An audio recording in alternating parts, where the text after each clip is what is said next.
Hello, my name is Santiago Maldonado, and this is my final presentation on military and defense spending of the U.S. First, we start with the American Revolutionary War. The 13 colonies declared independence from Great Britain and received support from the French, who provided materials, volunteers, diplomatic support, and military alliance. The colonies paid for the French and American armies 67% through taxation after printing their own money.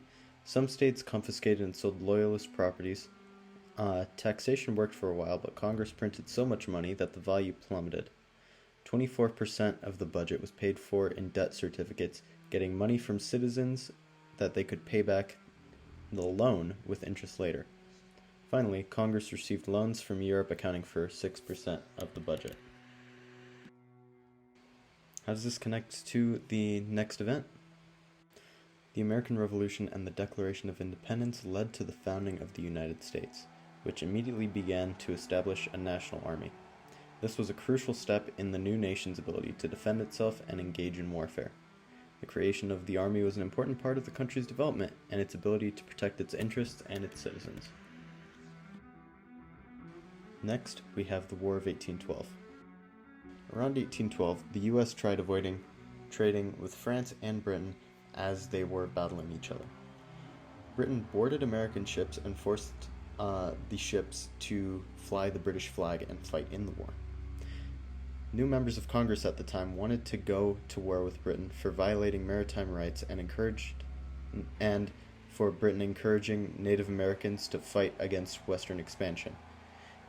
In 1811, Indiana's governor led troops to victory in the Battle of Tippecanoe, which convinced Native Americans they needed British help against the Americans and Western expansion.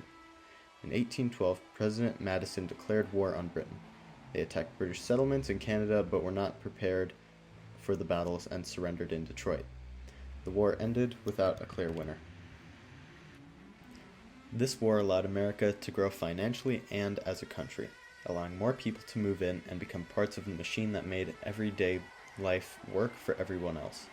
This also increased a feeling of patriotism and embodying their rights that they were entitled to as Americans. These economic changes that came along with this was not evenly distributed between northern and southern states, causing tension to build between the two groups, especially when the North tried to take away the South's slaves, which was what allowed them to make as much money as they did.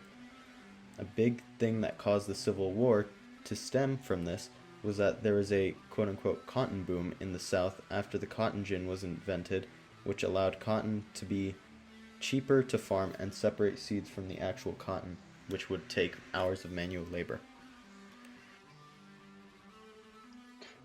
It's estimated that the War of 1812 cost the United States $158 million. Finally, we have the American Civil War. The Civil War began in 1861 due to tensions between the northern and southern states over laws over slavery, civil rights, and western expansion. Once Abraham Lincoln was elected president, the southern states came together and became the Confederate States of America. All in all, 11 states joined the Confederacy. The Confederacy was keen on keeping their slaves because cotton was a big industry for them after the cotton gin was invented in 1794. By 1860, the South had used slaves to pick over 2 billion pounds of cotton, and during its peak price, cotton cost $1.26 per pound, coming out to $43.15 per pound in today's money. The war was primarily funded through war bonds, paper currency, and the introduction of the personal income tax. War bonds were the forerunner for what would pay for the U.S.'s involvement in the world wars. They were essentially just the government going into debt to its citizens to fund something, in this case, to fight itself. Paper currency was a way for the government to sell metal while giving the people a quote-unquote legal tender, which was not used before. Finally, the personal income tax allowed the federal government to tax 3% of income over $800 per year. But there was one inherent flaw. The IRS wasn't founded. There was no way to track who really was making how much money. The overall cost of the war was about $6 billion, or about $71 billion in today's money.